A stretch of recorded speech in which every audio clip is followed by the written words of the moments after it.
Hey, what's up? We're live. Thank you for being here. We'll get started. Let me actually, 1 second. So here we are. It's gonna be a fun one today. I have a plan. We'll see how it goes. Sorry about that. That was probably super loud and annoying. I'm just trying to get the mic to work in my favor. So in any case, my plan for today is to do some drawing practice with you, and we're gonna do it digitally because still the setup. Actually, someone here lost my shipment of the part that I need to do proper streaming, unfortunately. So I'm waiting for them to figure it out. But in the meantime, we're gonna do it digitally, but still kind of the same principles and drawing fundamentals apply. What I want to do is go over figures, folds, clothes, and show you what I believe is a good approach to drawing that will get you good results. Because I think the problem with people who struggle with drawing things accurately isn't that they don't necessarily have the skill, but they don't even know what skills to acquire. So I want to show you what I focus on as I'm drawing, and hopefully that'll help maybe to get people to open up their heads and open their minds in terms of like, okay, how do I want to improve with this and really make a significant progress with my skills. We're gonna do it digitally, but let me see who's in the house for now. Hey Logan, how are you doing? Hey Jill, hey Plumpy, hey Cubs win, good Thursday Liron, and all from Texas. Hey Pierre, how are you doing? From Melbourne, Australia. Hey John, how are you, my friend? Thank you so much for being here. Hey Lollipop Strawberry. So this is a good time if you have any questions you want to ask in regards to drawing, whether not really digitally. So my aim is to talk fundamentals. Okay? It's not going to be a specific technique or doing it one way or the other. It's more about the approach and the observation skills, right? That's something that I see a lot of artists have in common. Now, near the end of the live stream, I will share with you, if you want to see, the first page of my manga is in color, so it's almost like a painting. So I'll share that towards the end, I think, toward the middle to end. I think you'll like it. I think it's interesting, even though it's different from the watercolor style. I think it's interesting because it shows you, like, when you actually sit down and work for a long time on a finished product, the result is interesting. The result's a little different. So that's kind of what I plan on doing today. Hey, Tattoo Tank. Hey, Perlin Tusharin. Hi from Germany. Thank you for being here. She Spins. Hi. Anna Diavilla. Hi from Brazil. David. Hi from South Coast England. Cool. So we can get started. I'm seeing the chat, so I'll see you. Don't worry. Now I'm gonna bring up. Here we go. So this is where I'm gonna draw. I'm using Clip Studio Paint. You can just draw, physically. It really does not matter. This is a good size, I think. So what I'm usually doing when I'm practicing, I just open up this big page and I work on that, and I just draw a ton. Like, I fill in the page with tons of stuff, and then I just create another layer and draw, almost like a sketchbook. It's pretty much the same. Now I want to show you. So I actually have Pinterest should show here. Yeah. So I have a bunch of reference photos. I don't want to show the search because then there's the risk of nudity and stuff, and I don't want this to be fully flagged. I don't know if that's gonna take down the live stream, but that's the most nude post there is here. But I have a bunch of these, and I want us to look at a couple of interesting things when it comes to figures, clothes, folds, and also just fundamentals. So for now, we actually don't need it because I'm gonna do some fundamentals with you and turn on my fan. 1 second.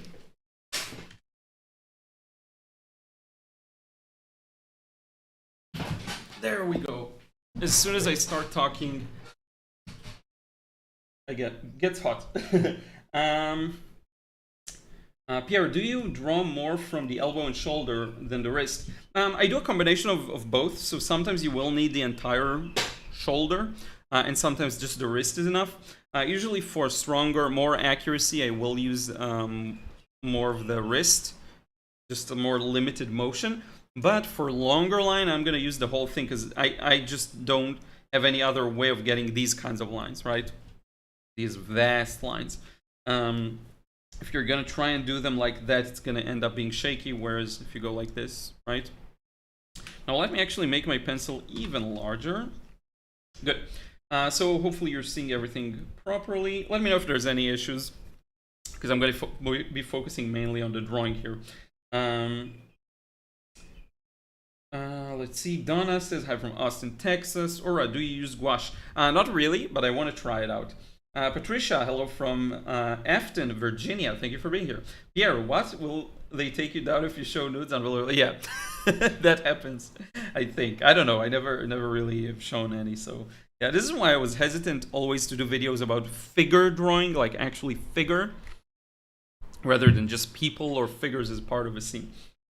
But in any case, I want us to start with the basics. So this is something I've shown many times before, but I'm going to give you a new twist on it. So one of the most basic things that I recommend anyone practices is the box, right? To draw a three-dimensional box in perspective.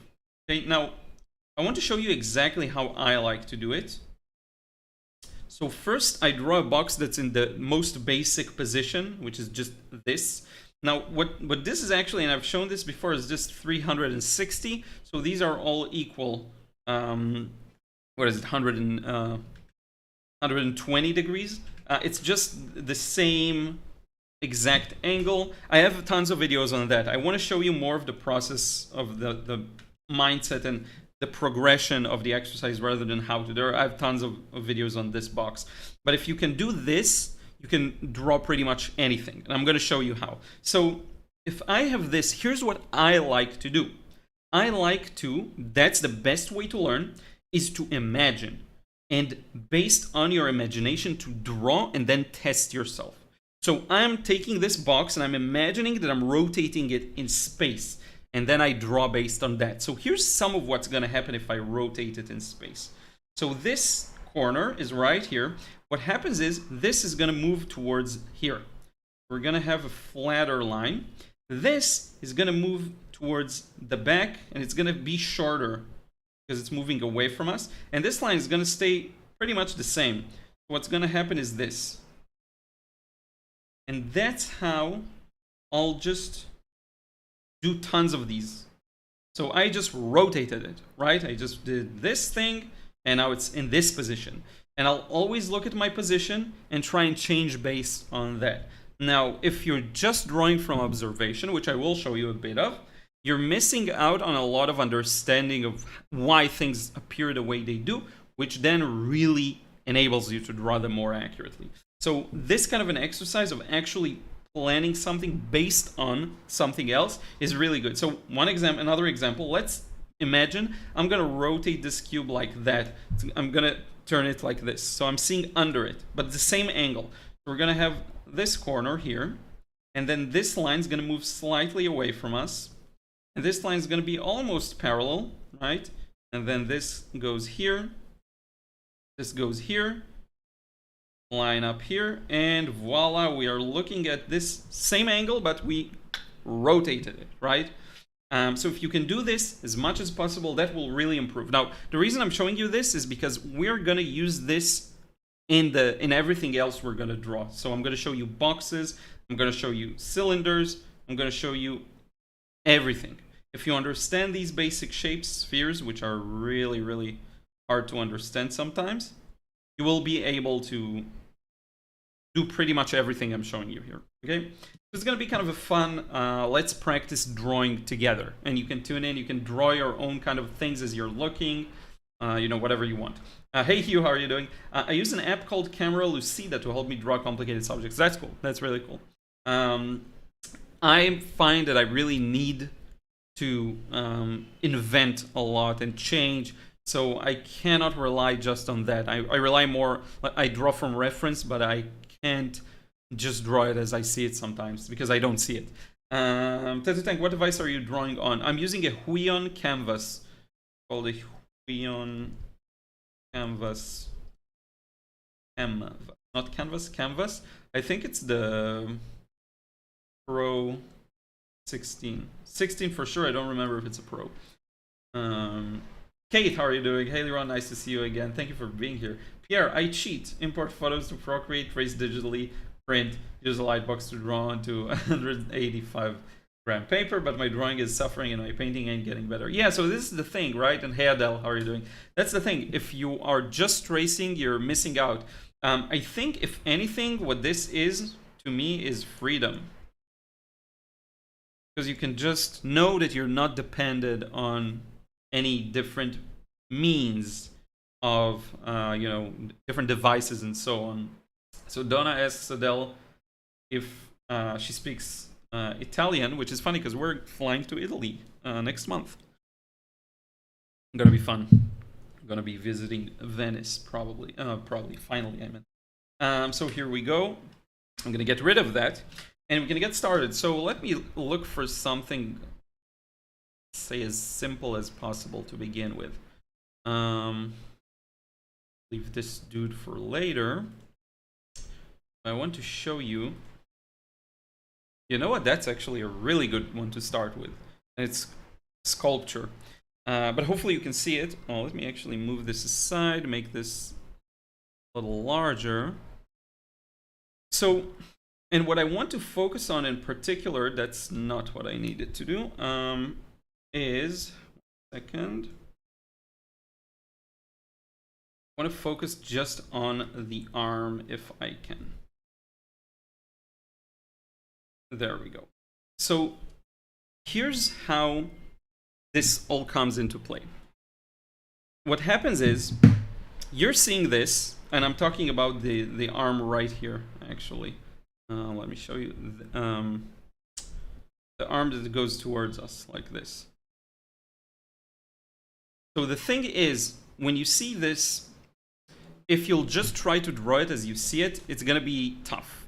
And this is where knowledge and understanding of three-dimensionality comes into play. So the big trick to draw anything complex is to simplify it. And that's where most people just miss out, or they just don't know how to do that. It's tough, so I'm still learning. But what you're seeing here is basically a shape that's moving towards us, okay? So you can almost take your pencil and follow the angles you see. And here's what we get. So we get the, I don't know what you'd call it, the upper arm, right? Goes towards us. And then the forearm goes kind of parallel to us, right? Forearm towards us, and this part parallel to, almost parallel, a bit towards us. Now, if you're trying to draw it again as you see it, and I can do that, let me go ahead and try just from observation, right? So I'm gonna get this deltoid muscle, right? I'm not using any principles like gesture and all of that good stuff, nothing. I'm just kind of doing it. And you may be able to relate to this because even though I'm very experienced, it's still not easy. So I can only imagine how hard it is for someone who's just getting started, right? I mean, I can actually understand, not just imagine, because I've been there. So you see, and I even added some structure. I can't control it now. But you see, so if you draw it just based on how you see it, you're gonna miss out on a lot of details and a lot of what makes the form look good. It lacks something, right? It lacks a bit of structure, a bit of an... I don't know much about the muscles here. I'm really bad at this area of the body. But I'm just showing you how, you know, if I'm just observing, here are the fingers, something like that, right? Then maybe if you want to add a bit of the torso here. So these kinds of things are very prone to messing up. But there's a better way, and that's what I want to share with you. So we're gonna grab this thing here, move it to the left, and actually make it smaller. So here's what would be a better approach, right? So a better approach would be to understand how to use basic shapes. So one of these shapes could be a cylinder, right? So a cylinder is a shape that helps us describe orientation in space. So we know that this cylinder, it moves that way, right? We know that this cylinder, which is terrible looking, is moving towards us, right? We know that this cylinder, right? If we look at this, maybe it's a can, a beer can or whatever, we know that this end is closer to us, right? We can see that because that's the structure. But we don't know how it's rotated. So the difference between a cylinder and a box, and that's something a lot of people ask about, is a box enables you to see orientation and another orientation in space. So you know if it's like this or like that, right? Can you see the difference? But with a cylinder, you don't know that. All you know is the angle. Is it coming towards us, you know, or just parallel to us?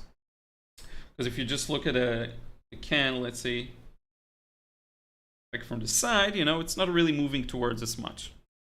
So the secret to draw anything ever is to learn how to utilize these shapes to draw anything you want. And I'm going to show you how I use it here. And we're going to go slow, okay?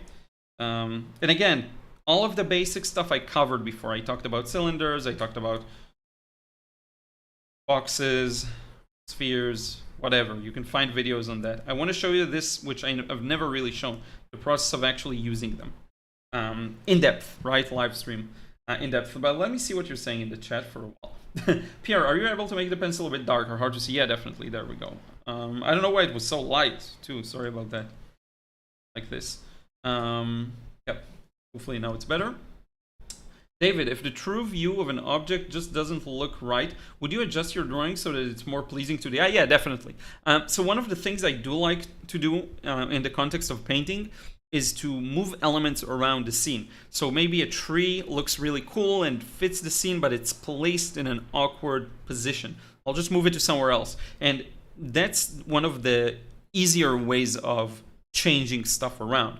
What do you do when you have a photo of the arm in this angle, but you want to draw it from this angle, right? That's more complex, but just moving objects around, that's something I do a lot. I may also rotate once in a while. That's also something that happens. So yeah, definitely. Eldery says, John watching from Southern California, really enjoy your videos. Thank you so much. Donna, good question, David. I often wonder about that. Yeah, definitely. If the true view, you know, there is nothing like this is art, so you're more than welcome to change just about anything to suit your needs. And I'll take it even one step further. If you feel uncomfortable with a certain subject that's very tough, you can just not draw it. Just leave it out of the scene and draw everything else. That's something that I definitely like doing sometimes if I really struggle, you know. Sherry, thank you, Liron. Thank you from Southern VA. What's VA? I never know, sorry. Appalachian Mountains. But I do remember the place, I just don't remember what it is. I will get out my supply soon. COVID and AFib delayed things, and right now I've got a baby duckling in my living room studio. Oh, okay, cool. Yeah, sorry, so did you get the COVIDs? I hope you're feeling well now. Let me open up some background lights. We can barely see them. I put a chair here in case Ruth wants to come join us, but I don't see that happen. Once I have a comfortable sofa there, she'll want to join us. How to draw an illustration style. The fundamentals are sure the same. Yeah, definitely. So first off, how to draw a style, unless it's abstract, is pretty much learn the fundamentals of structure, right? You do need painting fundamentals even for abstract, but for drawing anything that is representational or painting anything, it's the same fundamentals. So let me show you. So this part of the arm, just like I'm showing you, comes towards us. One cool advice I recently picked up from a Proco video is to take my pencil and hold it to mimic the angle that I think the limb is at, right? So it's towards us. That's the angle, right? It should be like this, I think, right? Now you see this rounded part here? That's going to hint at the cross contours. What do I mean by that? If it's almost a cylindrical shape that's moving towards us, we'll get this kind of a thing. So that's a limb moving towards us, right? So like this. And you see this circle here? So that shows you what angle is the cross contour. If you wrap a rubber band around the cylinder, what angle it's going to be, right? And it's pretty much that angle, right? More extreme even. You can see it here, right? So now, one thing you want to have in mind is the closer you are to the cylinder, the more extreme it's going to be. So let me show you a difference. So this could be, it's terrible. This could be the same cylinder, but when looked at from more up close, sorry about the terrible. This is pretty much the same object, but when you get close to it, the difference, the delta between this and that, these two sides becomes greater, okay? But for our sake, we can pretty much flatten that kind of a thing. So we have a cylinder coming towards us, and then we have another cylinder, and that's a little tricky, right? Because when you look at the arm, you wonder if it's moving a bit towards us, a bit away from us. So what I see is that it moves a bit towards us, something like that, only the other way around. So like this, right? And you see how the forearm is really towards us, and then the upper arm is towards us, and then the other part is like, it's almost facing towards us, like this parallel to us, but it's at a bit of an angle. So we'll get that done as well. So it's a little towards us. So you'll get something like maybe this. And you see how, even though this lacks the anatomical details that I have here, it actually has more in terms of structure, because I can tell this shape and that shape, I can really see their orientation in space. If I get rid of some lines here, does it tell the story in a more three-dimensional way? I would argue it does, right? We can even remove some of that, and you can really tell what you're looking at. It feels like it has more structure to it. That's the mistake most people make. They think this is important, but this is actually the important part. When you see a drawing that looks good, it's not about those final details, just like painting. It's more about the establishing the fundamentals. So this would be equivalent to a good composition, accurate values, big shapes that are clear, you know? Whereas this is going to be comparable to the small highlights you add at the end. It's not as important. And actually now, once you have this structure, you can base on it the muscles, if you are familiar with the anatomy. So you know that this is the shoulder, the, what do you call it? I don't remember. And then out of that comes the deltoid, and it wraps around the arm. And you can do the same thing with the cross contours with the muscle. So let me show you. Once you wrap the muscle around, you know that this is the shape of the muscle. Look at how it feels like the muscle is wrapping around that cylinder we established, right? And then we'll have the bicep here, right here. And let me know if you follow. I know this is tough stuff, but... And because the arm is slightly bent, the bicep is actually, it looks active. See, it looks... Active means it's like this rather than like that. Really popping. Like so. And then the bicep maybe goes like this and the rest of the arm like that, right? And so now it starts to look like something. And I barely, like, I'm not graceful at all in terms of erasing lines and, you know, organization. My sketch is quite messy, but it still makes sense. Now look at what happens here. We have the elbow, right? So here's something interesting.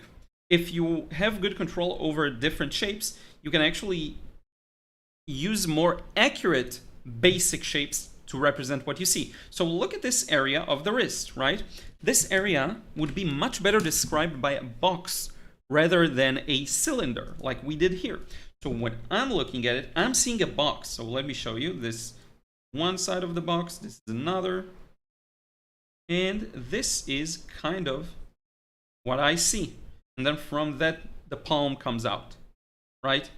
So if we apply it to this, let's get rid of this edge here. Instead of rounded, we're going to make it like so. And we'll have our cross contour lines describe that as well. So look at what we have here. Cross contour lines that start square-ish, and gradually become rounder. Now, that is a much better representation or description of the shape, right? And let me get rid of some of these ugly lines as well. And then if you add just a bit more, let's say, anatomical knowledge over this, then you'll see that you have the ridge muscle here, I think. So this is actually a straight line. And from that, because I got the shape a little thicker, from that, you get this bump. See this? That goes back towards here. Again, I'm not a big expert on the anatomy of this area, but see, like that. And then you have the elbow, right? And you have a bunch of complex muscles here that I'm not a big expert in, but you could just continue with this side plane, almost, all the way to the elbow and continue describing it as a box, right? Now, this is a much better way of drawing as opposed to this. Because here you can feel the structure. You can feel, sorry, that's terrible. The structure of the underlying shape. And you can tell. And now, once you can do this, then you can start changing angles and doing stuff that otherwise you would have never been able to do. How? Use the simple shapes. So let's think about it for a second, and let's try doing something a little more complex. I'm going to grab, and then I'm going to look at the chat, sorry. I'm going to do the same thing, but we'll play around with the angles. So we'll do this part of the arm is going to move a little more to the left, right? So it's going to be something this. You just rotated it like that. And then this part of the arm goes away from us, like that. See? I just rotated it, so now we're seeing the elbow more, right? And then you do the exact same thing if you have the anatomical knowledge. You know that the delt is going to probably come out from there, wrap around the top of the arm, like this. And then you'll get the bicep, which is now more behind. We rotated even more. And then you'll see some of the tricep, which I'm not actually an expert on, but I don't know. Going to be somewhere behind there, and then the ridge is going to come towards us, so it's going to look a little different, and that way you can actually rotate shapes in space. Now, how am I able to do this? And it's not like I'm that good at it, right? I still heavily rely on references, but that's how you do it. Basic shapes. It's much easier to take this kind of a cylinder and say, hey, you know what? Let me change it to this direction. Let's take the one that was almost facing towards us and get it to move away from us, right? Much easier to do than imagine the whole thing rotated, which some very, very few savants are able to do, right? It's a very uncommon skill. So yeah, that's kind of my thoughts. Now, let me know if you want me to demonstrate anything specific, because I have a bunch of photos, but actually, now that I think about it, it could be a better idea to have you tell me what you want me to draw. Okay, so until you tell me, I'm just going to continue, but I'm looking to see what you're saying. So let's see here. Sebastian, hello from Spain. I started a bit late last weekend, but giving a try to the Inktober challenge. No erasers, and great way to learn from mistakes. Yeah, it's a great way to develop decisiveness, right? Because one thing that's important is to be decisive about your line. That's how I'm able to sometimes draw good circles like that, because I'm decisive. Some decisiveness comes from just practicing doing the shape many times. And other types of decisiveness just come from understanding that that's your one go with the pen, which is why I love it. Love that kind of a thing. Don't ask, are you drawing with a stylus or a mouse? No, of course with this pen. I wouldn't be able to draw this accurately with a mouse. Impossible. Michelle says hello. Hey, hello yourself. Hey Pam, how are you doing? Thank you for joining. So, as I mentioned, I will show you in a short while the first page of my manga that's in color. You'll love it. I think you'll love it. But in any case, let's choose a different reference photo. So let's do maybe, I'm looking on my end. I'll sure in a second. I want to do something a little different. Maybe focus on some clothes. Yeah, so actually that's a good one. I'm gonna do this. There we go. And let me get it to be a little larger on screen. So one of the things that people have trouble with also relates to, like, the main, here's the thing, the main cause of trouble is lack of understanding. Okay, now you can develop your observational skills as much as you want and improve them and everything else, but if you really want to be more accurate and have more freedom, understanding is very important. So the way I see it, if I understand the shape, for example, under the sleeve, I'll have a much easier time drawing it. Okay, so the way I see it, and I'm gonna try, this is so we are at approximately chest height, I think, the height of photo. So we have one arm. I'm just gonna go for something here, and we'll see what happens. We have one. I don't know why I'm focusing on arms, but whatever. So one arm is moving very slightly towards us, and then the other arm more towards us. The other, sorry, part of the arm, the lower arm. Right, and that whole thing is covered with a sleeve.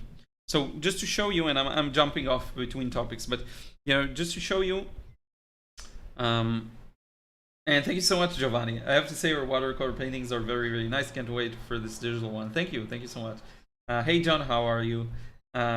Michelle, drawing faces more difficult. Elementary volumes are not easy to determine. Yes, so we can do a bit of that. Actually, we can do a bit of that. We can do a study with an Asaro head and figure it out. Let's do that after this one. So once you know the structure underneath it, because I know what an arm looks like on a very basic level, I can start understanding what the cloth around it is gonna do, right? So you have that seam right around here, and everything bunches up in the armpit. That's an area with tons of creases and folds and clothes and everything. So this is gonna go over that, and from here we have gravity pulling down one of these major creases, right? And you see a bit more of the back side of the sleeve, and this actually moves almost all the way down here. We have this nice little crease there. This does something very interesting. It wraps around like this almost, that, and then it straightens to the part that actually has a thinner, I don't know if it's a thinner like sewing or it has rubber in it, I'm not sure. And these lines follow that, right? So once you have a good understanding of cylinders, it's very easy to wrap things around them. But again, if I were to just draw it as I see it, especially if I go line by line, I'm running the risk of missing the plot and missing the overall flow, okay? And kind of not being as accurate. Now, I am experienced at it, so I will be pretty much accurate, but this does feel a lot more structured here. Now, one thing I will add to that is gesture. So gesture is something I do talk about, finding the motion behind things. That's another good way of getting things accurately and gracefully. So instead of drawing the three-dimensional arm, you just get the entire gesture of the sleeve, and then you can base your drawing based on that gesture. You can get quite a lot accomplished. I talk about gestures in many videos, so you may want to check these out, but it's the overall direction, that the overall movement. So for example, if we have, that's the basic example Proco shows. If we have, let's say, three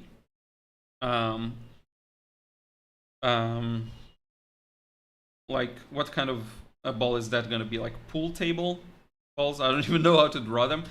The gesture is going to be this, because it connects all of them, right? When you have a wave crashing or, you know, rotating around itself like that, right? That's the gesture. That's the movement behind it, right?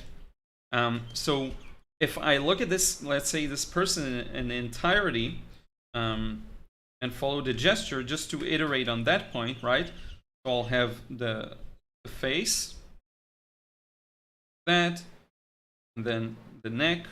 Now, here's something interesting. I talked about this before, but basically, the leg on which more weight lies is the one where the pelvis is going to be up. So this goes like this, whereas the shoulders go the other way around. And then one leg is walking kind of bent back, making the step, and the other one goes forward, right? And that's pretty much going to be our gesture. It's a very simplified iteration of it. Now, you could go for a more complex gesture where you actually try and draw more details. I'll sometimes do that as well.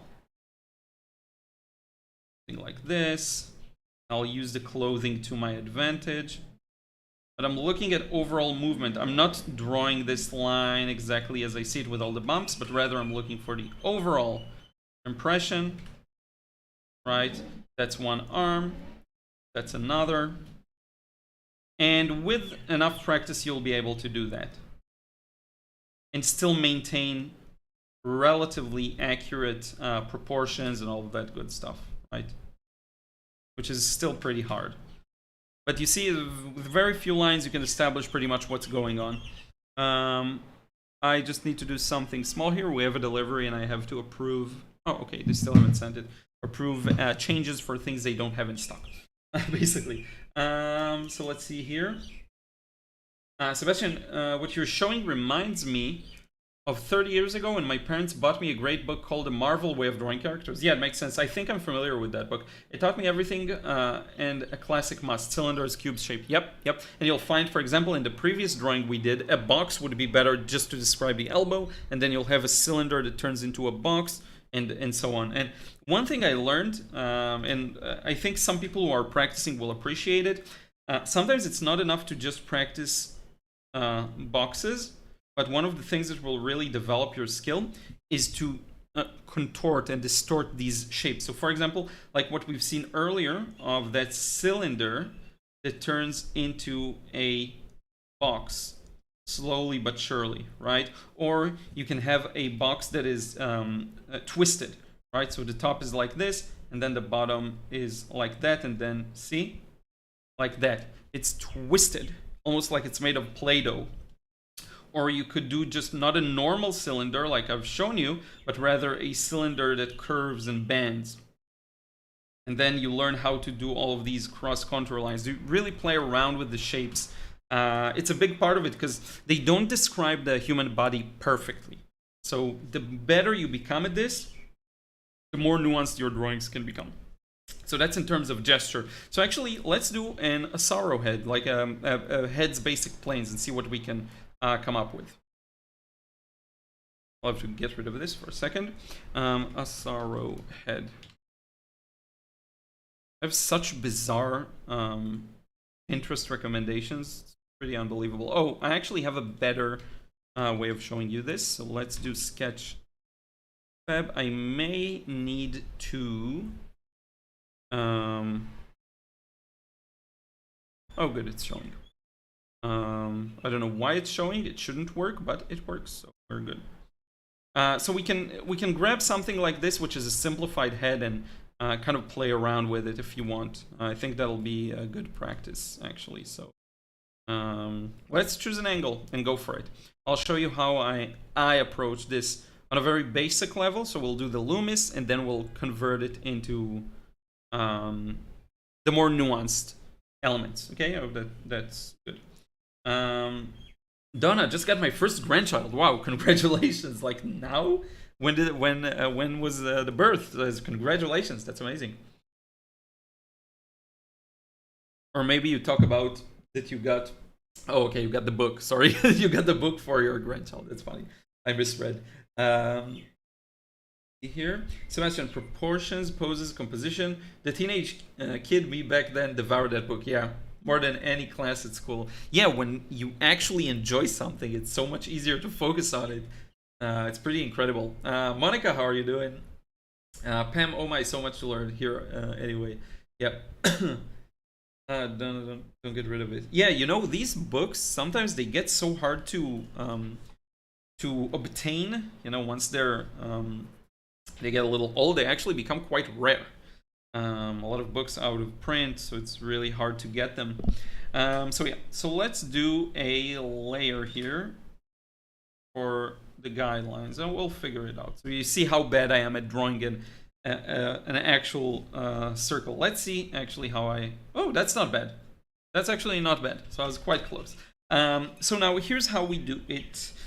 This is a bit more advanced, I'm aware of that. I want to show you again the mindset, the thinking behind it. Not necessarily as much as like you do it exactly that way, because that may be challenging for you, and I totally get it, okay? So don't worry if you're having a hard time, if it's something you're not used to, just thinking how I'll do it. Okay, it's gonna have to be like this.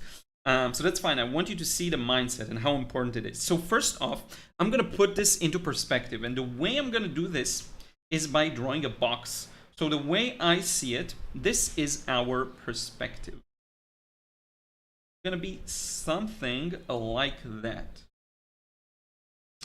And then the vertical line goes like this.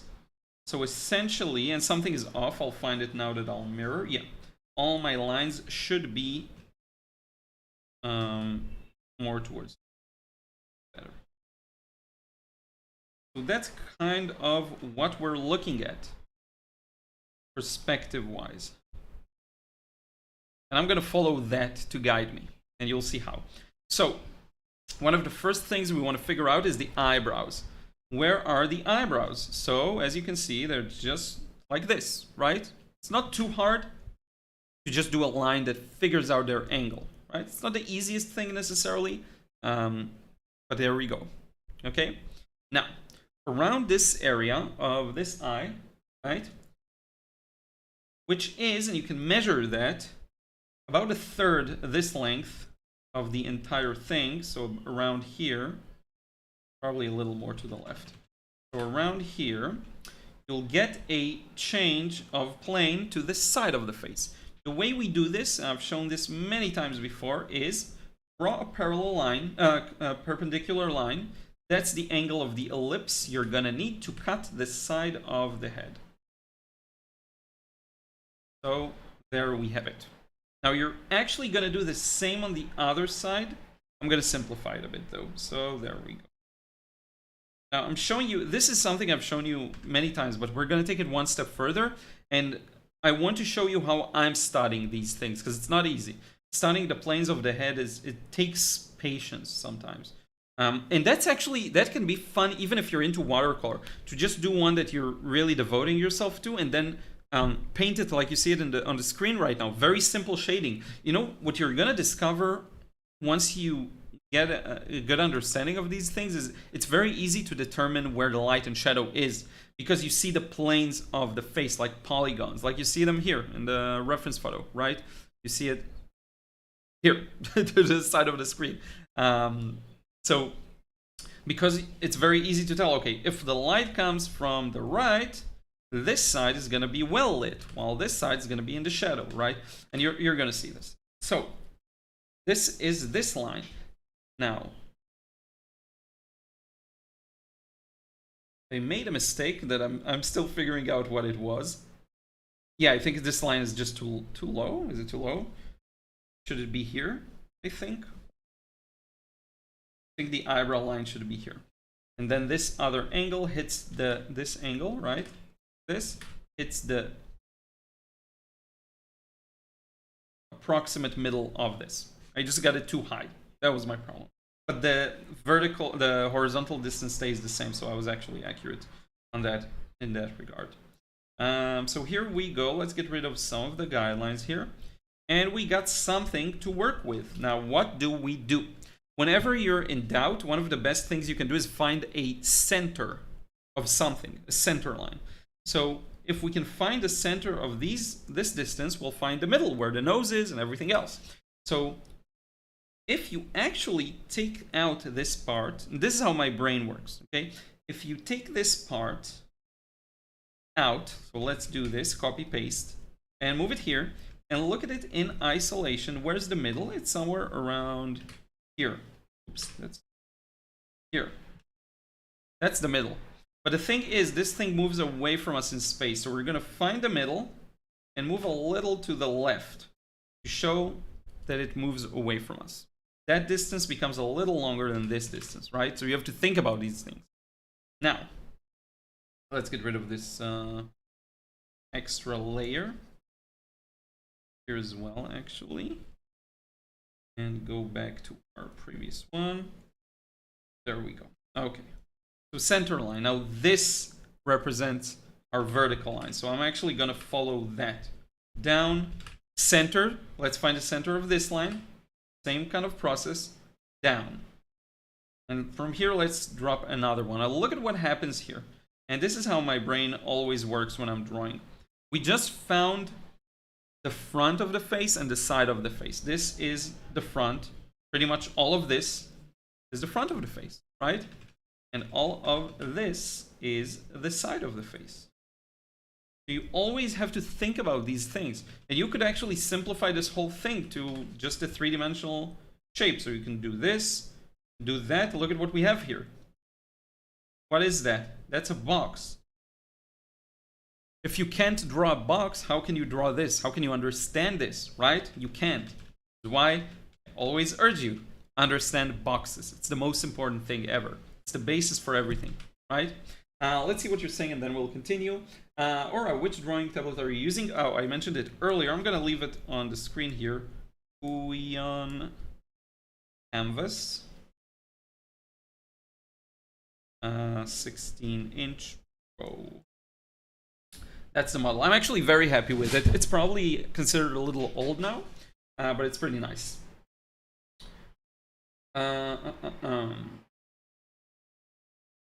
Pierre, I hate the slippery aspect of tablet digital drawing. Apparently there's a screen overlay called Paperlight, which imitates paper texture. Have you tried it, Liron? No. And let me tell you, I actually have good friction with the tablet. It works for me. It's something I was very worried about, but it's not that big of an issue. It's almost like a volume knob and you get used to it. You understand that paper also, your pencil glides on the paper too. It's just a bit more, you just need to get used to it. But you know, if it's really bugging you, then yes, this solution sounds great. I actually don't have one of these. Maybe it's worth the try. So yeah, it's a mailbox. Is that a joke? Because it's funny if it is. So here we are. That's where we're at right now. Now, what do we do next? Let's find the chin. So there are a few ways of doing this, none of which are very easy. But here's what generally happens. So the bottom of the ear is gonna intersect with the nose. So how do we find the bottom of the ear and the nose? Let me show you. So the ear starts here around the middle. This is why I marked the centers. Remember I told you, find the centers. And it usually ends around here. And you can actually see it in the model too. So this is the ear. Now, how do we get to, and this is something I'm going to talk about in the perspective course. How do we get from here to the nose that's all the way here, right? And where is it? Is it here? Is it here? Where exactly is it? So we're going to use our box. How do we move on this plane? We'll move using this direction. So let me show you. Moving using this direction. And then how do we move on this front side of the face? I'm going to get rid of the rest of that. We don't need that anymore. Is by doing this direction, like here. So this flat plane allows us to travel across, right? We have two sides like this, and we can travel across from one to the other and find that point where the nose is. Now, why do we find the nose? Because usually this distance doubles itself to the chin, reaching about here.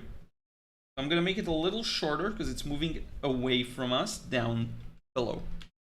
Okay, so this is how my brain analyzes these things. So now the chin looks something like that. Now, usually what will happen is that's pretty straightforward. You're going to close this gap by doing this line and then that line, connecting to the chin. You see that jawline, right? And then on the other side, you'll do pretty much the same, but we don't see much there. So I'm going to use this point right here and just connect it for now. Okay? And look at what we've got. We actually did most of the hard work. This is pretty much most of the hard work. We do have the neck as well. That goes down like this. And let's erase some of the lines we don't need anymore. Like so. We actually don't need this as well. We can leave this for now. This we probably won't need. This we probably won't need. You know, you can leave as many guidelines as you want, right? It's not going to hurt you.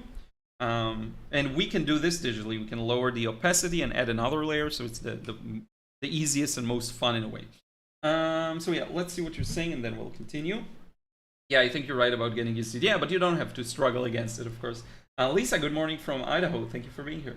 Sebastian, I've been drawing Spider-Man and Hulk ever since. One, because it's always in weird positions. Yeah, it's fun. It's dynamic positions. It's the most fun. And kind of hard. The other to exaggerate muscles. Taught me about women's shape and eyes too. Yeah, definitely. They tend to exaggerate pretty much everything in terms of muscles and proportions.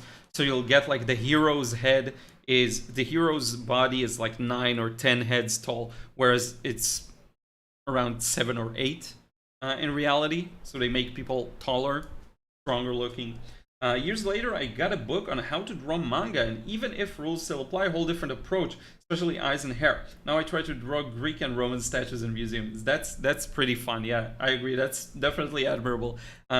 Statues are some of the best things to practice from because they present to you organic shapes that have been already processed.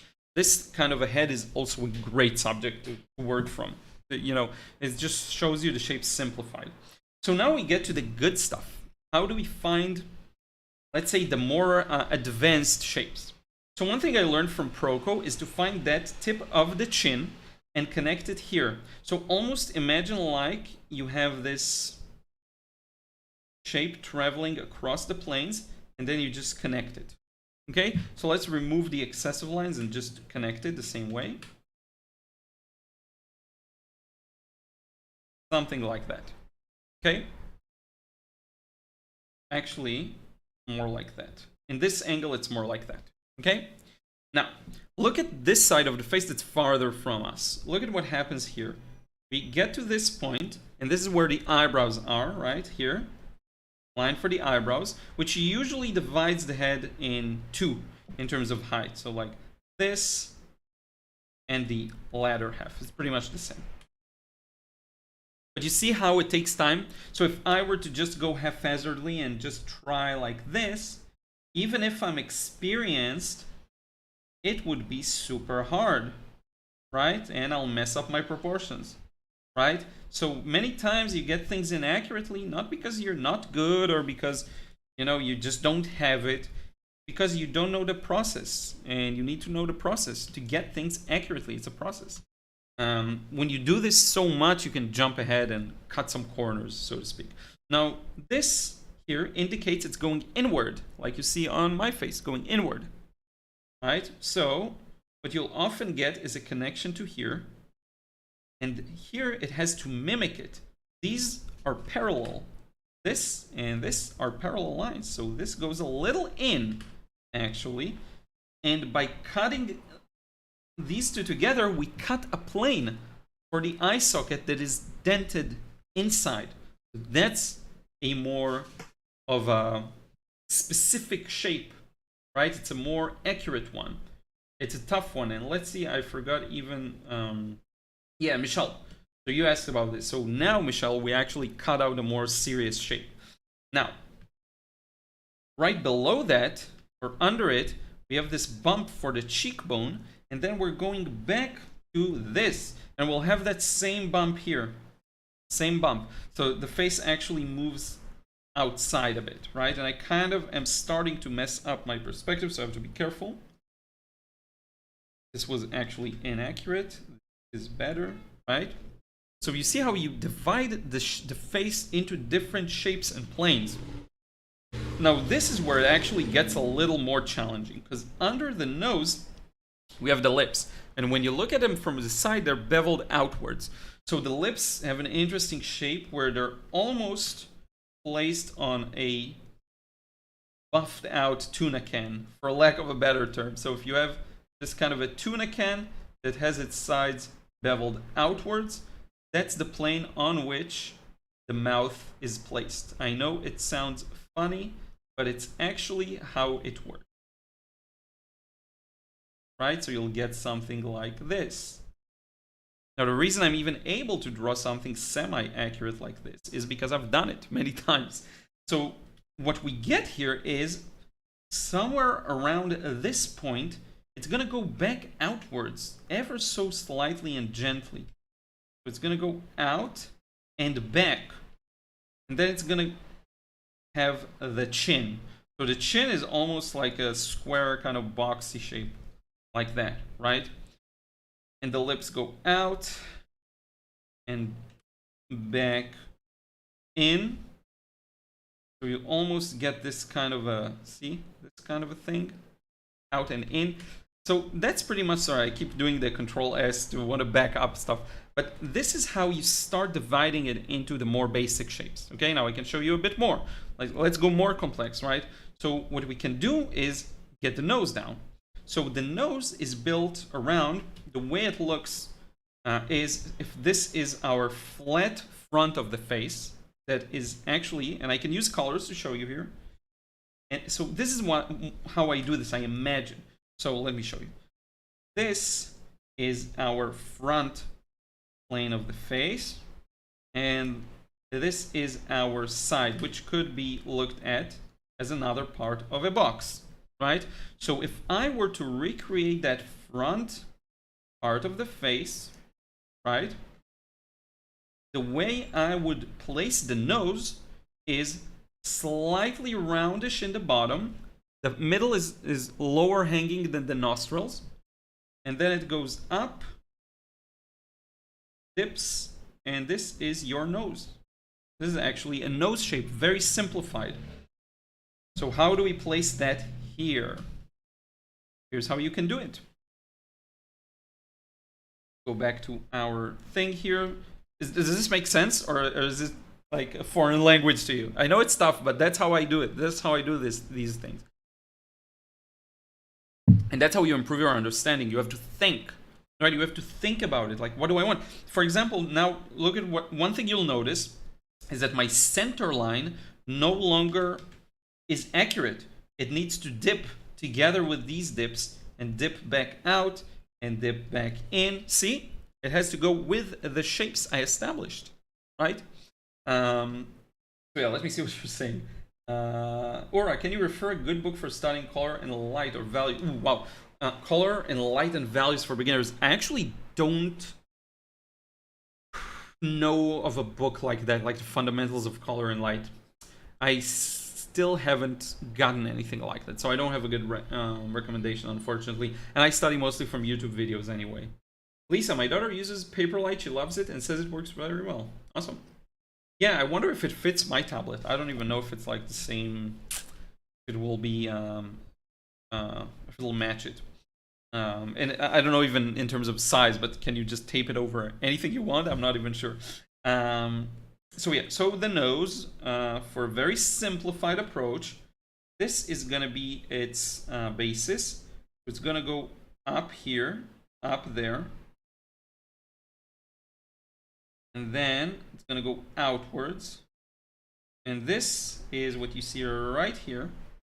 And then it goes back, and it connects to the base here. Right? So pretty much here. Try and get it in the center. And then we'll get rid of some of these guidelines. And we got some kind of a nose. Now, if you're inaccurate, you can mirror and find some mistakes. That's sometimes what I'll do. I think the nose mainly needs to be a little larger. Right? And the easiest part is actually to find the side planes of the nose. So it's going to be something like this. So that's a side plane. Now look at what happens. This side plane defines the eye socket, but we'll get to that in a second. We have that side plane here as well, but it's just not as visible. Okay? Imagine we're rotating this to the left. So we'll get the base of the nose, and then this middle moves outwards, beveled out, This connects here, this connects there, right? And you see this side plane, you barely see this because it's hidden behind, right? And I think it should probably go a little higher actually here. So maybe something like, maybe not as extreme, somewhere around here. And even that nose shape can be divided into more specific, smaller, more accurate shapes. Like we can break off this into the nostril and the lower part. I forgot what it's called, right?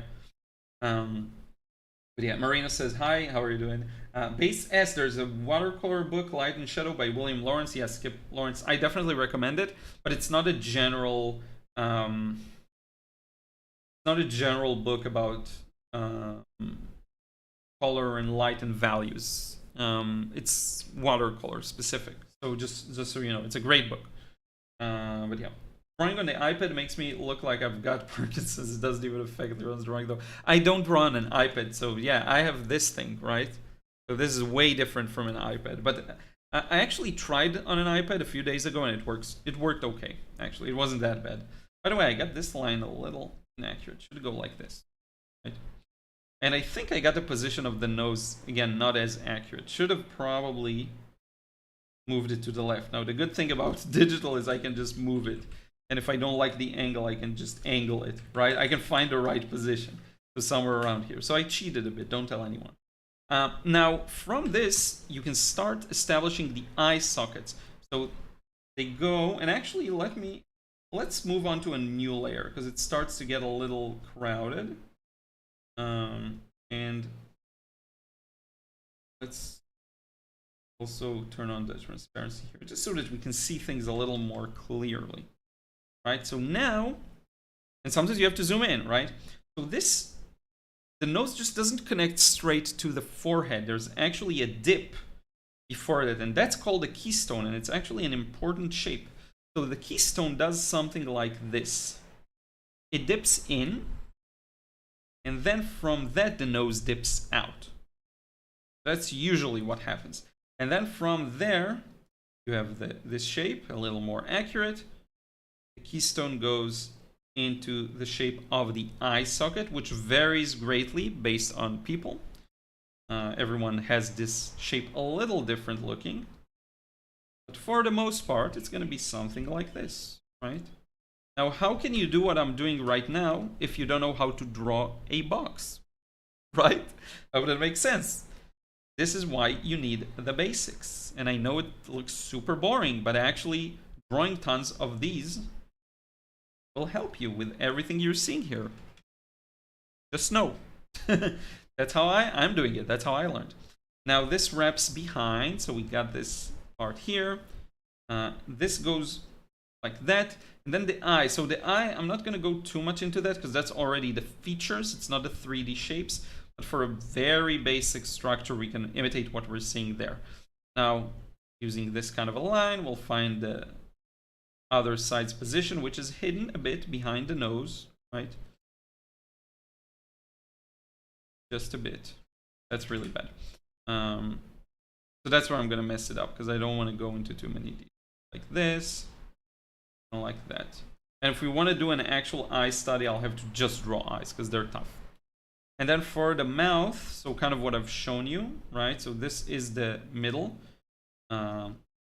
Notice how the middle, the center, is not the center of the face. It's the center of the beveled part of the face. It goes outwards, outwards. From this, it goes out. So that's very important. It's this kind of a shape. Let me show you. This goes out. So if we have, and that's a good exercise too. So if we have just a flat plane, and we want to find its center, we'll do crisscross, and we'll find its center, so around here, right? But if we bevel it out like that, the center is going to follow that pattern too and be here. Get it? It's really important, all of these things. And let me rotate it to show you, right? This could be anything. This could be a rooftop, like a rounded. You can see some of these. I guess some places in the world you'll get this rounded rooftop, right? And sometimes it will be important to find a center. That's how you do it. That's how these basic mystical. Let me make sure it's not a delivery thing. Sorry about that. I'll mute.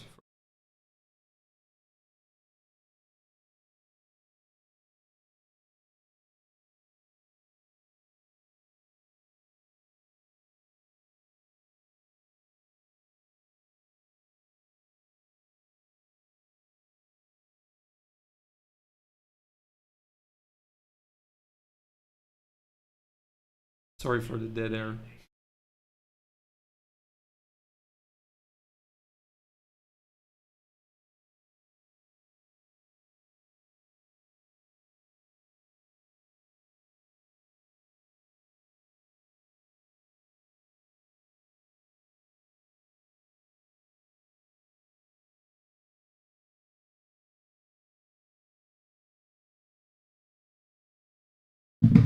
Yeah, sorry about that. That was the delivery thing. So I need to approve. I'm gonna approve this. I'm gonna approve that. I'm gonna approve this, and I'm gonna send it. Hopefully it'll work. Good. Okay.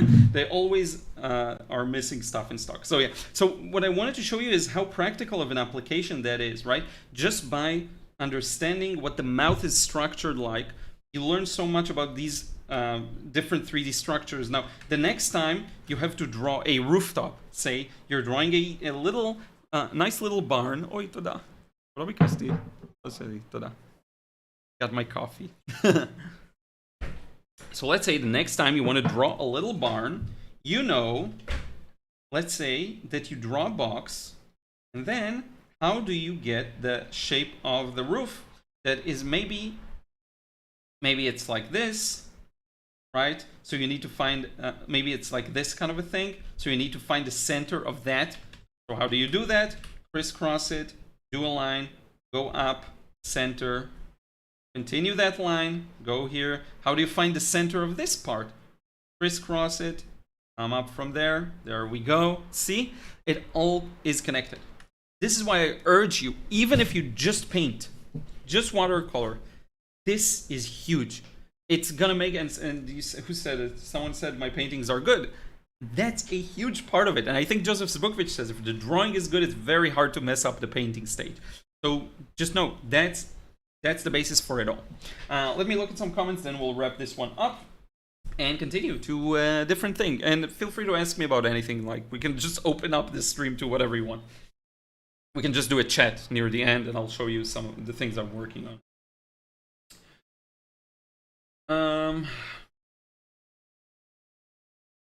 Ananda Artisti. Hi, bro, love from India. Thank you so much for being here. Marina, I have a Wacom tablet. It's fun, but I like physical paper. Yeah, definitely. So to me, it's very practical because as I'm working on my manga, I need to work digitally. It's so much easier. I can move things around, fix things around. Inking is much easier for me to do traditionally, but you know, if that's the price I have to pay, I'm fine with that. I can definitely recommend that book. Yeah, it's a great book.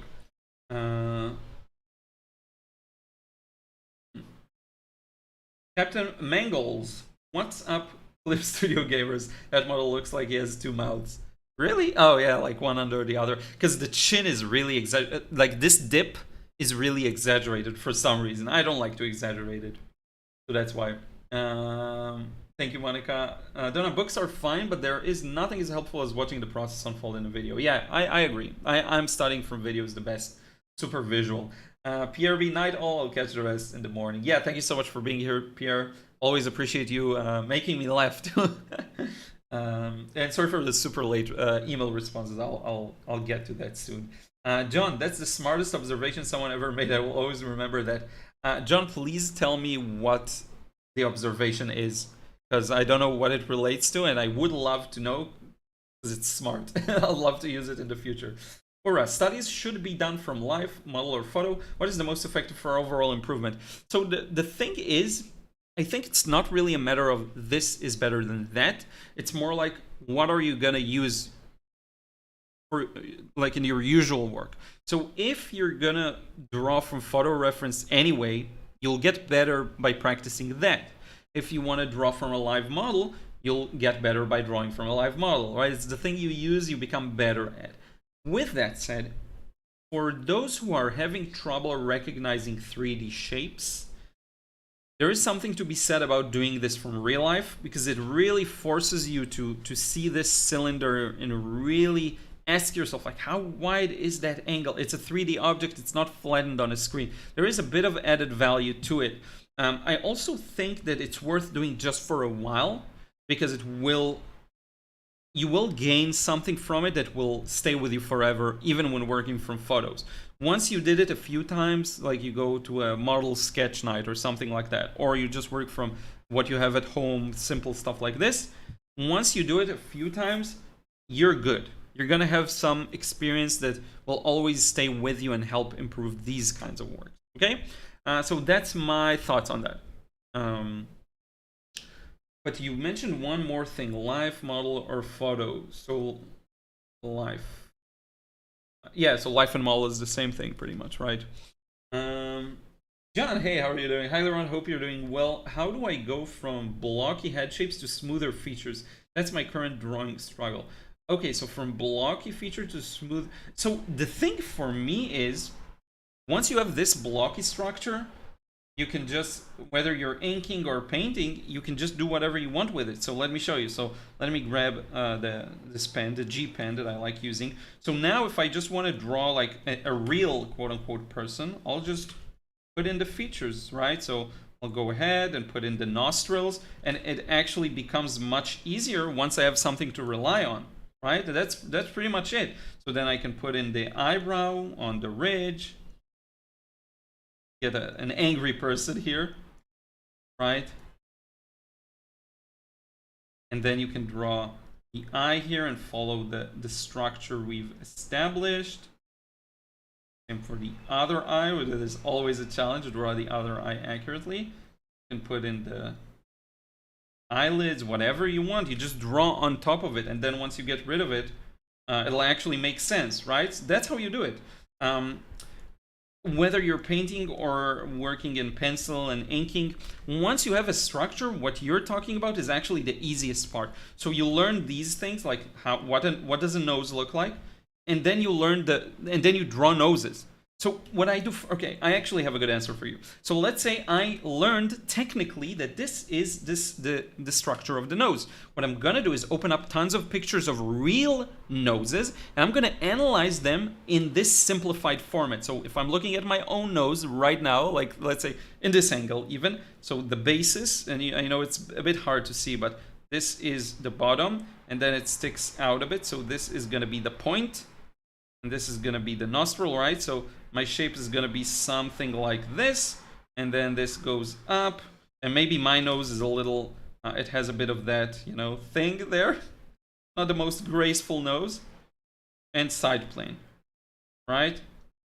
And that's pretty much my nose structure. So I'll do tons of these, and then you can just, once you're so experienced, you just go ahead and draw the finished result immediately, and it'll work. It'll work for you. Let me know if that answers your question, because that's actually how it's done. The easiest part to me personally is going from blocky to actual details.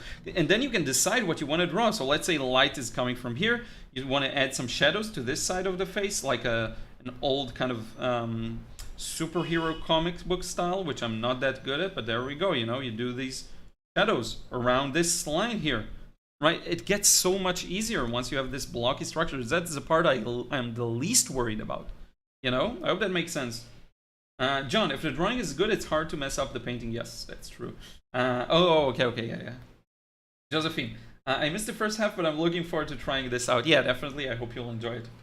Alright, I've done gesture studies from photo references, and it helped improve my figures, but I somehow struggle to draw from life. Interesting.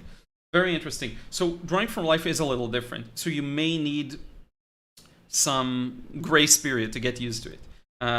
Give yourself that, and maybe start from, so if you've been drawing like something complex from life, go for something simple, like a cylinder, right? So you'll look at this thing here, and the way I see it, it's just this. I'm using a pen because that's what I've got, but you know, and this. So work from something that's maybe a little simpler. to start with. Sorry, I know you can't see half of it. Maybe that's the issue you're running into, right? Maybe you're tackling something that's a little too complex. And that's perfectly fine, by the way. If you want a challenge, that's okay. But yeah, you know, everything at its time. So let's add the lips, and then we're done with this one. So where is my there? So it's this one. Let's go back to the pencil, and here's the center. Why won't it show anything? Yeah, okay. Get rid of the pen. So this is my center for the lips. From the center, it goes out, and then we have this little shape here, you know, that part, and then it connects to the edge of the mouth. Now look at what happens here. It all follows the perspective. So this isn't going to do this, right? It's not going to be the same on the other side. The distance gets shorter. It's going to be somewhere around here. Plus, it's on a rounded plane like I've shown you before. It's rounded. So what you get is this V shape. This goes here.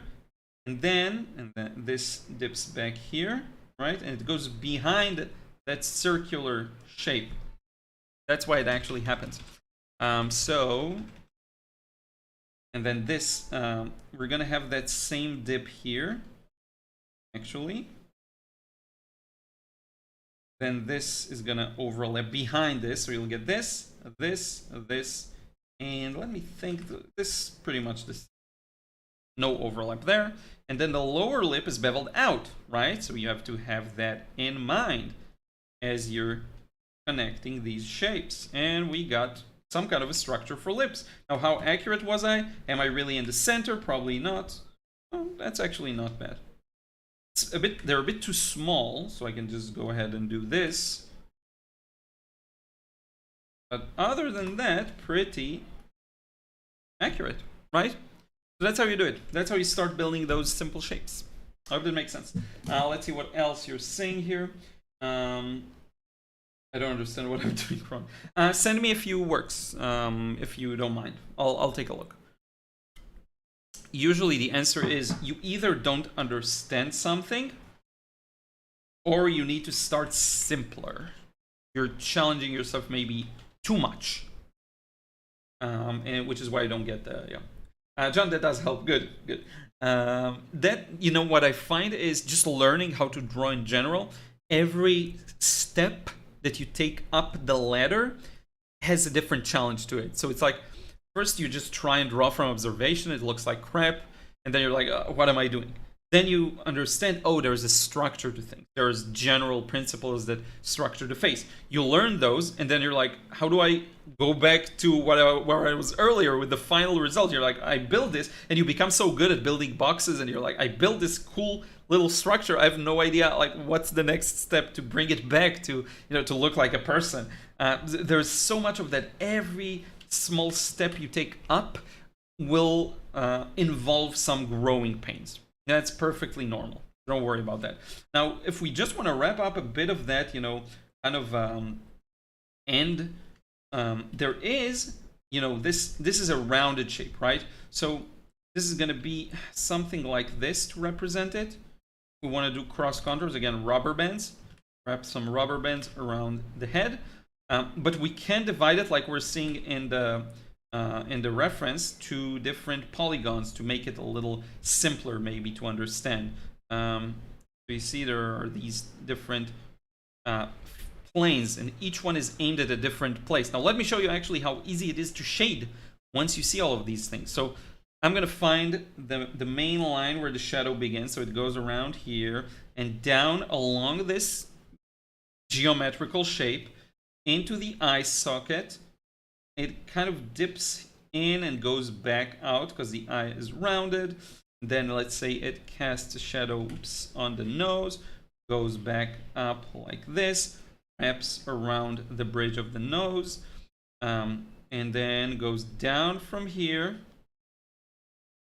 all the way to here, down to here. The lip, entire upper lip, lower lip has this little triangle of light. This has a bit of a triangle of light. And all I have to do now is fill that area in. very flat. So let me show you. I'm gonna grab, now what's a flat kind of, it will be a marker probably. I'll grab a light to mid value. We're gonna do a new layer, keep it like that, fairly transparent and weak, and we'll just follow the pattern we established here. So this is gonna be all in the shadow. Then I can zoom in a bit if I want to be a little more accurate. Smaller. Go like that. Just darken the whole thing. Don't worry if it's not dark enough. We can just edit it real fast digitally. So there we go. And it's so much easier to figure out where to put these shadows in once you properly map them. This is entirely in the shadow, by the way. Area under the nose. And then we need to go a little more accurate once again. Under the nostril, we have a bit of that shadow. Lower lip faces down and the light comes from above, so you'll get that in the shadow. I'm going to show you in just a second. I'm going to zoom out and you'll see how cool and pretty satisfying this stage is, really. And you see? Just like that. Now, if it's not strong enough, we can go ahead and make it a little darker. I can actually just make it a little darker if I really want to. There we go. See? Once you know the 3D structure, you actually know that if light comes from here, oopsie doopsie, if light comes from here, right, that's where the plane changes to where light can no longer reach. And it's very easy to understand. Right? And the light actually comes from the top right. So this, as it gets rounder away from us, this side doesn't get light anymore, right? This eye socket, it's inwards, it's beveled, it faces down towards the ground. By the way, let me simplify that shape for you. It goes like this. And let's say even if you include the nose, the eye socket itself, see how it is aimed down? Like so. What happens is no light can reach this because this is in the shadow if light comes from above, right? Does it make sense? That's a more simplified view of the eye socket, and actually then the eyes are just behind it. So yeah, and then you get this. Very easy to shade, very simple. And if you want to add some darker areas, of course you can, under the nose, inside the eye socket, all of that. Very simple to do once you understand the three-dimensionality of things. Can this help you in watercolor? Think about it. The answer is yes, by the way. So yeah. Hair of gold, eyes like gems, lips like a tuna cat. Yeah, that's pretty accurate. Let me turn on this front light here. Add a bit of light to the scene. And yeah, we can just chill now. Let's take a bit of a break from drawing. If you want me to demonstrate anything else, just let me know. And if you have any questions, now is a good time to ask them. And I can show you what I've been working on as well. For which we will need this. But let me make myself a little larger here. And I'll open it up. Let me switch over. I'll open it up and then I'll get back. So I'm gonna save this to my little studies folder, which I like to keep. See here, work, manga studies, even though it's not a manga study, but that's okay. Studies. I just have numbered files with all the studies I do. And by the way, look at how much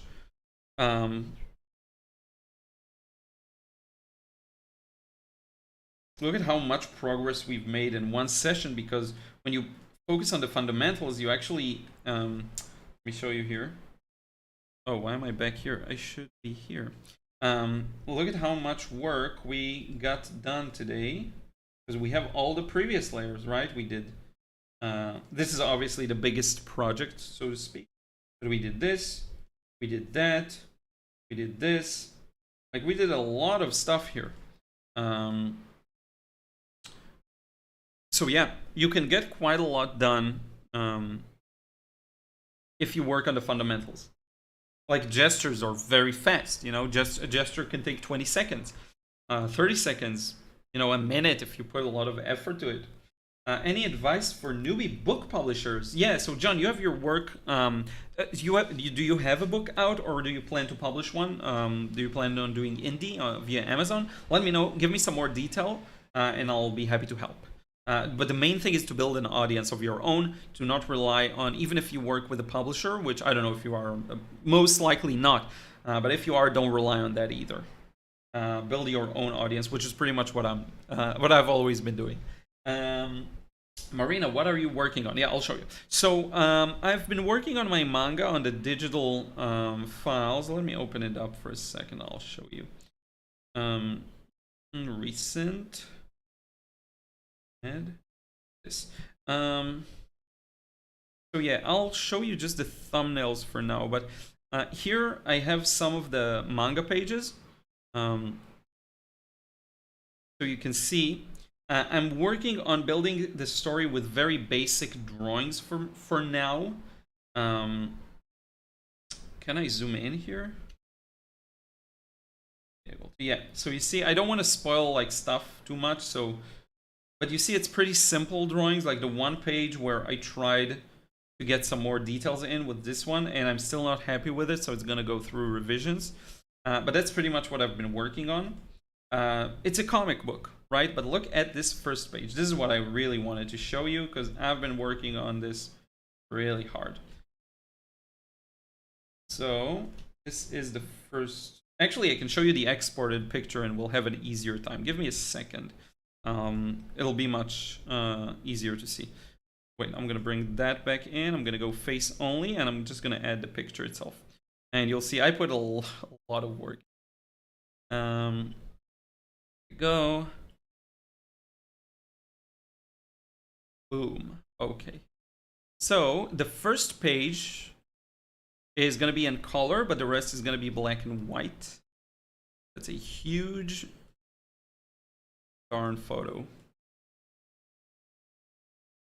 So the story is in the year 2059, as this mentions.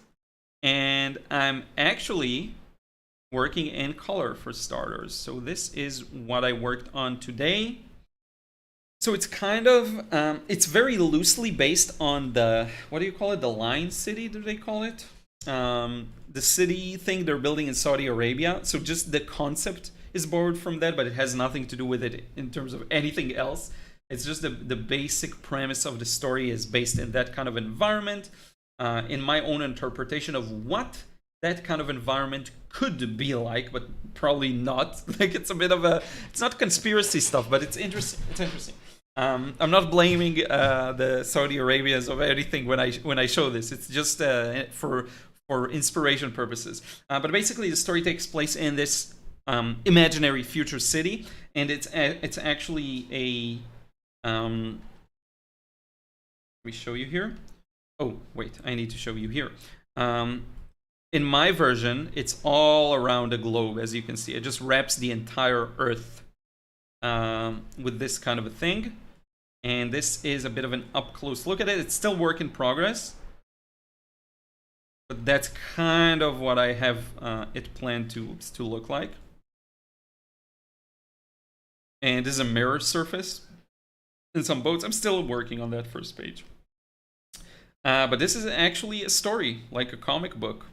And I think it's going to be really cool. Obviously, this is a first time for me for like working really seriously on a project. And it's a challenge because I have a lot to learn. For anything that relates to drawing from imagination, like you have to understand, I'm using photo references, but this is pretty much me from imagination. The buildings, I did use some 3D assets just as reference, it's not what you see there. And yeah, this is pretty much it. A lot of work. This is why I've been this have been taking a lot of time from me from watercolors and from a bunch of other stuff. This is why I've been a little quiet on some fronts, just because it's a lot of work, and I really am invested in this story, and I think it's really cool. If you want to see some more people, let me open up another page. The one that I told you about, so I can share it. So this is another page. This one has text bubbles, so you can actually read. Obviously, this doesn't spoil almost anything. Like, I wish I knew how to resize photos faster in OBS. It's so annoying. There we go. So the screen tones may look a little strange here. But yeah, so the hardest part for me here is that I'm still learning like how to draw people more accurately. So I have a lot of work to do in terms of like, and this isn't the final look. This is like a clean draft. So I'm gonna redraw everything you see here. It's just so that I know where I'm placing my speech bubbles, where I'm placing the different details. It will look better, much better. That's my plan at least. But it's very time consuming, so that's the one downside. Sorry if the screen tones look a little messed up. Hopefully it's not too bad. But yeah, so this is kind of meant to start introducing the protagonist and what's on their mind, the thing that they dislike about their life and what they would kind of want to change maybe. So it's a not too far into the future story, not dystopian, but does have a lot of like conspiracy and an attempt to control people, let's say. And it's an interesting story. It's an interesting concept. Has a bit of a sci-fi element to it. But yeah, that's pretty much where I am. So I hope that makes sense. Let's see what you're saying here. Writing content for it. Yeah. Okay. So John, you're working on the. We're gonna get to that. I'll give you a more detailed response. Monica, I missed some of this. We'll go back. Yeah, definitely. Don't think Liron have paid big bucks for a class at a museum school and not learned as much. Oh, that's too bad. So I need to start charging people for big bucks, I think. I'm happy I can help. Honestly, all the information is out there for free. Yep. Thank you, Donna, for the kind words too. Thank you, Tattoo Tank. Thank you. Yep. So yeah, John. So if you're at the stage of writing it, now would be a good time to start spreading the word. Like I'm doing here, I'm sharing with you a page for something that I think just to finish this first chapter will take me like a month or two. But still, now's the time to start putting it out there. People really connect on a one-on-one level. So I would ask, what's interesting to you? What do you like in relations to the story and regardless of it? Like, what do you enjoy? What are the kind of things you'd like to talk to people about? And then it's all about communication and putting it out there. So the internet has made everything accessible.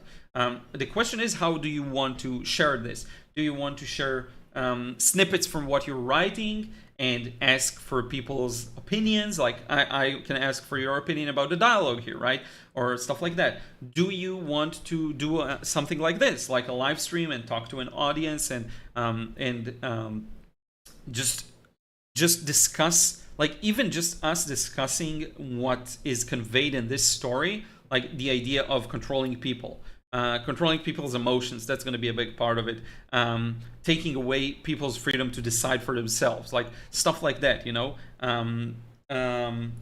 What other motifs there are, meaning in life, right? You can talk about the meta of creating the book, or you can talk about the actual topics within the book to an audience, either by, again, sharing snippets of it, doing these kinds of live streams. If you don't like the camera, you can record or do even live podcasts, just talking.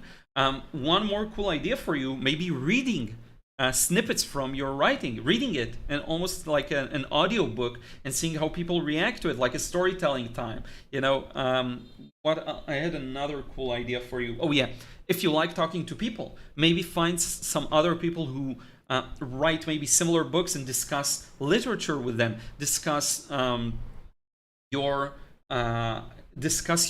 stories. Everyone shares, you know, what they're doing and what they're thinking about it. Like just conversation. People want to listen to these stuff, you know. I enjoy listening to people talk as I draw, right? You may have listened to this live stream and just listen to me as you paint or draw yourself, you know? So yeah, these are some of my thoughts out there. It's mostly about communication, and even for authors who are published traditionally, you still unless it's like a big 5 publishing house or big 3, I don't know how many big ones there are, like, you know, Penguin and Random House, all of that. Is it the same one? I don't even remember. Unless it's one of those, and you have some kind of presence, like, they count on you to do a lot of the marketing. So yeah. And do you plan on publishing it indie, like on Amazon? Let me know. This manga will probably just be out for free online. I just want people to read it. I just want people to discover it, you know, and to enjoy it, and to start getting some feedback and to improve for the next project. Right? That's something I'm thinking about.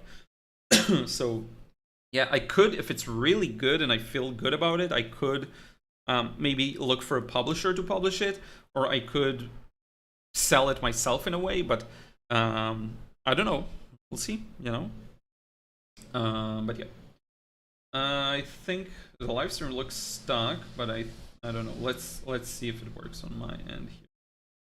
Sure. Shows that I'm still live.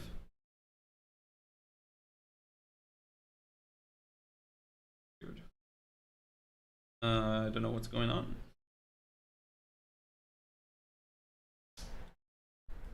I'm gonna refresh this and see what happens.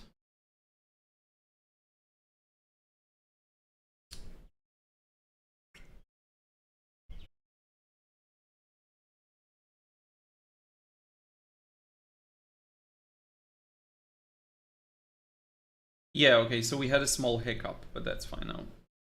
I don't know what it was. Connection dropped. Sorry about that.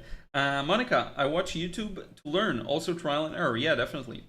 Chris, good morning from Northern California. Thank you so much, Chris. Okay, we lost a lot of people here in this little drop, but that's fine. So yeah, this is pretty much what I wanted to share with you today. From now on, if you have just any questions, it's a more intimate group now, I think, fewer viewers. So, you know, if you ever wanted a question asked, now's a good opportunity. And if not, that's fine. That's cool. We can wrap it up for today. Oh, no, we're back. Okay, I see people. Good, good.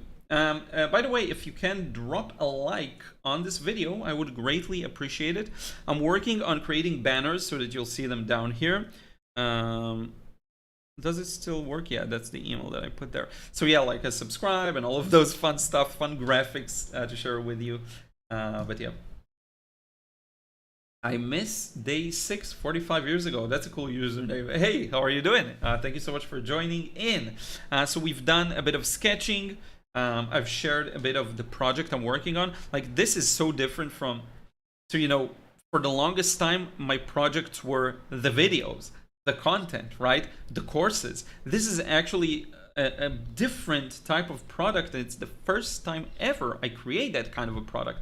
So it's a very interesting experience and very challenging at that, to me. So it's interesting to see where it goes, right? Like, these small, here's something fun for you. This is something I really like about this particular drawing or painting. Notice how that the wall is divided by lines. You can see lines, small lines, and it's a light and dark next to it. Let me see if I can zoom in on it properly somehow. That's a really cool little effect that I wish I could point towards, but yeah, whatever. I can actually point towards it using the other photo. Let's see here. So let's try something weird. There we go. So look at the right, top right corner. You see these lines? These small lines, right? These lines, you see there's a dark and light underneath it. That's a really cool effect to make it look like there are dents in that wall, which you see some of here. It's not really the one-to-one, it's a bit different, but you know, whatever. So yeah, just a cool little effect to get, you know, highlight next to a shadow, something I've shown you before and we've talked about before. So all of the fundamentals go into this. Like, look at how I shaded Earth, same kind of a thing, right?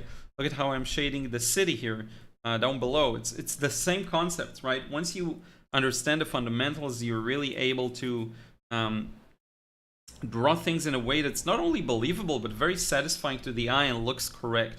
There is correct and there's pretty, and sometimes they can be mutually exclusive, I think, for art. But yeah, that is pretty much it. I think it's a good time to wrap it up. If you want to learn how to draw, I actually don't currently have a good course that shows exactly what I've shown you here.